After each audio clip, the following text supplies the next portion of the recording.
ସାଙ୍ଗମାନେ ମୁଁ ଟିକେ ମେଡ଼ିକାଲ ପଳେଇ ଆଇଛି ସାକ୍ଷୀଗୋପାଳ ମେଡ଼ିକାଲ।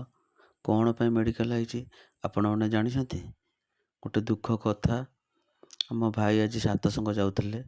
ସାତସଙ୍ଗରୁ ଯିବା ବାଟରେ ଗୋଟେ ବାଇକ୍ଟେ ପଛପଟୁ ମାଡ଼ କରିକିରି ଉଡ଼ିକି ପଳେଇଲା।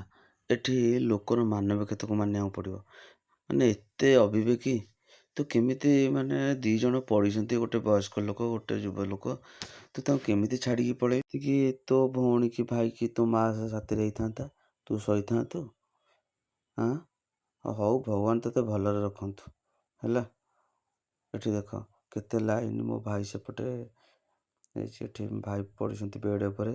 ସେ ଦାଦା ଯେଉଁ ଯାଇଥିଲେ ସେ ଦାଦା ବସିଛନ୍ତି, ମୋର ଗୋଟେ ସାଙ୍ଗଟା ବସିଛି। ଏଠି ଲାଇନ୍ ପୁରା ଲାଗିଛି ଆଉ। ସାକ୍ଷୀଗୋପାଳ ମେଡ଼ିକାଲରେ ଆମକୁ ରେଫର କଲେ, ଆମେ ପୁରୀ ଯିବୁ, ବୁଝିପାରିଲେ? ଆଉ କ'ଣ କହିବି? ହଉ ରହୁଛି, ଆମେ ଯାଉଛୁ ପୁରୀ ମେଡ଼ିକାଲ।